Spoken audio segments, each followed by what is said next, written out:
അടുത്തതായിട്ട് നമുക്ക് concurrent deviation method. Concurrent deviation മെത്തേഡിൻ്റെ കോറിലേഷനിൽ കോൺകറൻറ്റ് ഡീവിയേഷൻ മെത്തേഡിൻ്റെ ഇക്വേഷൻ വരുന്നത് R C equal to plus or minus root of plus or minus 2c minus k divided by k, where RC is the coefficient of concurrent deviation, k is the number of pair of deviations compared, kയുടെ value വരുന്നത് n-1 ആണ്. n എന്ന് പറഞ്ഞു കഴിഞ്ഞാൽ number of pair of observation, c is the number of concurrent deviation അഥവാ positive values for CH and CY. CH-CYയുടെ പ്രൊഡക്റ്റിൻ്റെ positive values ആണ് c ആയിട്ട് നമ്മൾ ഡിനോട്ട് ചെയ്യുന്നത്. ഒരു എക്സാമ്പിളിലൂടെ നമുക്കിത് മനസ്സിലാക്കാം. നമുക്കിവിടെ ഔട്ട്പുട്ട് ഓഫ് സ്റ്റീൽ അതുപോലെ തന്നെ നമ്പർ ഓഫ് അൺഎംപ്ലോയിഡ് പേഴ്സൺസിൻ്റെ ഒരു ഡാറ്റ നമുക്ക് തന്നിട്ടുണ്ട്. ഒരു 12 മന്ത്സിൻ്റെ ഡാറ്റയാണ് നമുക്ക് തന്നിരിക്കുന്നത്. സ്റ്റീലിൻ്റെ ഔട്ട്പുട്ട് വേരിയിങ് ആണ്, അതുപോലെ തന്നെ അതിനനുസരിച്ചിട്ട് അൺഎംപ്ലോയിഡ് പേഴ്സൺസിൻ്റെ നമ്പേഴ്സും വേരിയിങ് ആണ്. ക്വസ്റ്റ്യനിലുള്ള വാല്യൂസ് എല്ലാം തൗസൻഡ്സിലാണ് കിടക്കുന്നത്, അഥവാ 8,500, 9,200 എന്നുള്ള ഒരു വാല്യൂസിലാണ് കിടക്കുന്നത്. അല്ലെങ്കിൽ 60,000, 65,000. ഇത് നമുക്ക് ആക്ച്വലി അധികം മൈൻഡ് ചെയ്യേണ്ട കാര്യമില്ല. നമുക്ക് ടേബിൾ വരയ്ക്കുന്നത് നമുക്ക് മന്ത്സ് അല്ലെങ്കിൽ സീരിയൽ നമ്പർ എടുക്കുക. അതിനുശേഷം number of output of steel X ആയിട്ടും number of unemployed persons Y ആയിട്ടും എടുക്കുക. ഓക്കെ, അതിനുശേഷം ഫസ്റ്റത്തെ നമ്പറിന് ശേഷം ഡീവിയേഷൻ ഫ്രം പ്രിസീഡിങ് മന്ത് എന്നാണ് നമുക്ക് DH ആയിട്ട് കണക്കൂട്ടുന്നത്. ഇതിന് മുന്നൊരു മന്ത് ഇല്ലാത്തതുകൊണ്ട് അല്ലെങ്കിൽ ഡീവിയേഷൻ ഫ്രം പ്രിസീഡിങ് ഒരു നമ്പർ ഇല്ലാത്തതുകൊണ്ട് നമ്മളവിടെ ഒന്നും ആയിട്ട് എടുക്കില്ല, ക്രോസ് ചെയ്ത് വെക്കാം.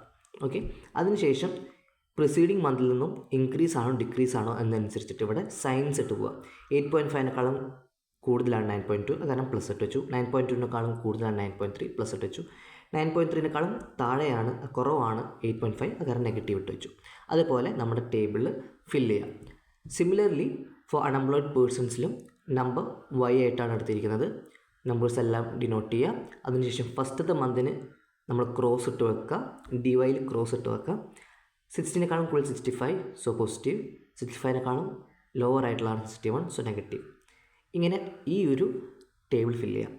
അതിനുശേഷം പോസിറ്റീവ് DH DY എന്ന് പറയുന്ന പ്രൊഡക്റ്റിൻ്റെ ഡീവിയേഷൻസിൻ്റെ സൈൻ എന്താണെന്ന് നോക്കാം. പ്ലസ് ആൻഡ് പ്ലസ് മൾട്ടിപ്ലൈ ചെയ്ത് കഴിഞ്ഞാൽ നമുക്ക് പ്ലസ് കിട്ടും. പ്ലസ് ആൻഡ് മൈനസ് മൾട്ടിപ്ലൈ ചെയ്ത് കഴിഞ്ഞാൽ negative. Negative and positive multiply ചെയ്ത് കഴിഞ്ഞാൽ നെഗറ്റീവ്. അതുപോലെ നെഗറ്റീവ് ആൻഡ് നെഗറ്റീവ് മൾട്ടിപ്ലൈ ചെയ്ത് കഴിഞ്ഞാൽ പോസിറ്റീവ്. വെച്ച് കഴിഞ്ഞാൽ പോസിറ്റീവും അല്ലെങ്കിൽ നെഗറ്റീവും മൾട്ടിപ്ലൈ ചെയ്ത് കഴിഞ്ഞാൽ നമുക്ക് പോസിറ്റീവ് കിട്ടും, അല്ലെങ്കിൽ നമുക്ക് നെഗറ്റീവ് ആയിരിക്കും. അതിനുശേഷം സിയുടെ വാല്യൂ നമുക്ക് 2 കിട്ടും. വെച്ച് കഴിഞ്ഞാൽ number of pairs of products ഏതൊക്കെയാണ് പോസിറ്റീവായിട്ട് വരുന്നത്, DH DYയിൽ ഏതൊക്കെ സ്ഥലത്താണ് നമുക്ക് പോസിറ്റീവായിട്ട് വരുന്നത്, എത്ര എണ്ണം ഉണ്ട് എന്നുള്ളതാണ് C ആയിട്ട് നമുക്ക് ഡിനോട്ട് ചെയ്യുന്നത്. നമുക്ക് ഇക്വേഷനിലേക്ക് ഇട്ട് കൊടുക്കാം. RC equal to plus or minus 2 × C minus K divided by K. K എന്ന് പറഞ്ഞു കഴിഞ്ഞാൽ നമ്പർ ഓഫ് ഒബ്സർവേഷൻ -1 അഥവാ number of pairs of observation deviations observed.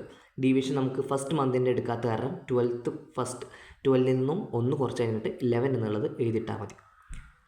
അതിനുശേഷം നമുക്ക് ഈ ഒരു വാല്യൂ കിട്ടുന്നത് -0.6364 ആണ്.